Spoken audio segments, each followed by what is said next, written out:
What's up guys, Chef Anthony here on the Alpha Pizza Oven, the wood fire jam. We got the 4 pizza. We have a cast iron in there preheating. We're gonna do some wood fired wings on the go right now.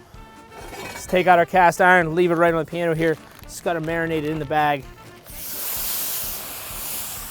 Check that out. Look how nice and hot. We're just gonna move them around, nice and even. Put our hot plate on. Look at that. Can't go wrong with that. This oven gets over 1,000 degrees, gang. We're gonna fire this back in the oven. We're gonna get some wood-fired wings in less than 10 minutes. All right, guys, we're in the Alpha Pizza Oven. It's been about 5 minutes. We're gonna take them out, give them a nice flip. You can already see they're starting to crust on the top. So we'll give these guys a nice turn.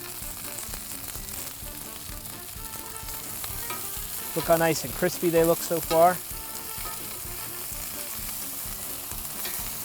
Just move them around just a little bit. Fire them back in for another 5. All right, guys, wood-fired wings, I'm popping it out. It's been 10 minutes in the wood-fired oven. Look at the golden crispiness on these wings in the cast iron. 800 degrees in 10 minutes. You could do 1.5 wings. Alpha Pizza Ovens, we got them all in stock here at Dawn's. Check them out. Make your own wings.